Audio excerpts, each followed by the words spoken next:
আজকের অনুষ্ঠানের প্রধান অতিথি, বিশেষ অতিথি এবং আমার উদ্যোক্তা ভাই বোনেরা, আসসালামু আলাইকুম। আবারও সেই সাথে গ্রামের বাড়ি পূর্ণ পরিবার পক্ষ থেকে সবাইকে স্বাগত জানাচ্ছি। আমরা দেখতে দেখতে গত 20 দিন 100 ঘন্টার যে একটা জার্নি ছিল আমাদের, এটা আসলে আমরাই জানি যারা এই ক্লাসটা করেছি কতটুকু অর্জন করতে পেরেছি আর কতটুকু শিখেছি, যেটা আমাদের পরবর্তী জীবনে বা পরবর্তী ব্যবসায় সামনে এগিয়ে যেতে সহজ হবে। আমি আমার নিজের কিছু অভিজ্ঞতা শেয়ার করতে চাই আপনাদের সামনে, যে আমার যদি আগের কনফিডেন্ট লেভেল যদি 100 ছিল, সেটা এখন 500 হয়ে গেছে। আমি বরাবরই খুব আত্মবিশ্বাসী একজন মানুষ। আমি হেরে যেতে রাজি নই। আমি সবসময় পরিশ্রম করে যেতে চাই, সেই চেষ্টাটাই করে যাচ্ছি। কিন্তু এই ট্রেনিংটা সেটা আরো বেগবান করেছে। সেজন্য বাংলাদেশ ব্যাংক এবং ডাচ বাংলা ব্যাংকের প্রতি কৃতজ্ঞতা এবং ভালোবাসা।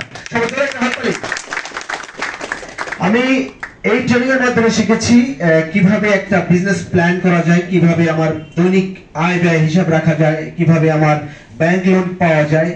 পাশাপাশি অনেক কিছু শিখেছি আমাদের এই ট্রেনিং এর মাধ্যমে। আমি বাংলাদেশ ব্যাংক এবং ডাচ বাংলা ব্যাংক কর্তৃপক্ষের দৃষ্টি আকর্ষণ করছি, সেটা হচ্ছে যে আমি একজন সংগঠক হিসেবে বিভিন্ন উদ্যোক্তাদেরকে নিয়ে কাজ করি। আমি নিজেও যেহেতু উদ্যোক্তা, আমার একটা জিনিস আটকে যায় আমি সব জায়গায়, সেটা হচ্ছে বিক্রয়। আমার মূলধন অনেকেই দিচ্ছে, মূলধন অনেকের কাছ থেকে নিতে পারছি, ধার করছি, বন্ধুর কাছ থেকে নিচ্ছে, যেখান থেকে কোনো ভাবে মূলধন সংগ্রহ হয়ে যাচ্ছে। কিন্তু সেই মূলধন সংগ্রহ করে আমি যখন বিজনেস করি তখন বিক্রি করতে পারি না। বিক্রি না করার কারণে আমার বিজনেস বন্ধ হয়ে যায়। এই প্রশিক্ষণের বিক্রয় বিষয়টাকে আরো ডেভেলপ করা যায় কিনা, পাশাপাশি যদি এখানে সম্ভব না হয় শুধু সেলস এন্ড মার্কেটিং এর উপরে বাংলাদেশ ব্যাংক কর্তৃপক্ষকে আমি বলবো যে একটা বিস্তর ট্রেনিং এর আয়োজন করার জন্য অনুরোধ করছি।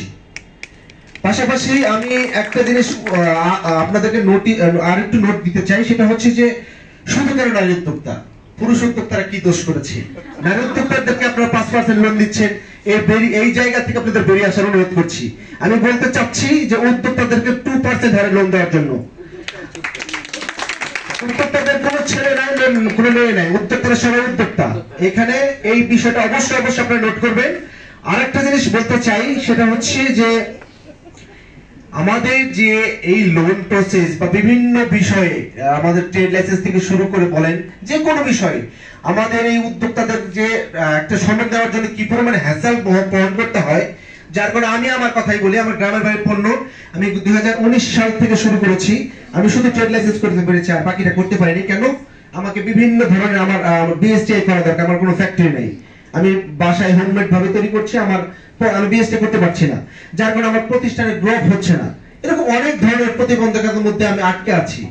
এই জন্য আপনাদেরকে আমি আবারও দৃষ্টি আকর্ষণ করছি, প্লিজ এই উদ্যোক্তারা যে কি পরিমাণ এফোর্ট দিতে পারবে বাংলাদেশকে, সেটা আমি জানি, আমার নিজেকে দিয়ে বলতে পারি যে একজন উদ্যোক্তা সকাল থেকে রাত পর্যন্ত কি পরিমাণ পরিশ্রম করতে পারে, সেটা আপনারা কল্পনা করতে পারবেন না।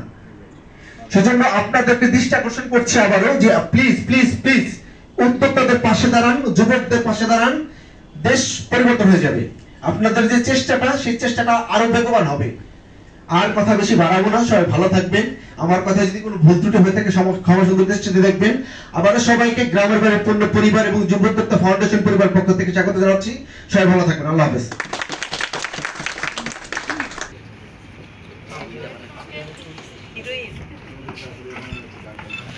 মোহাম্মদ তমার মিয়া।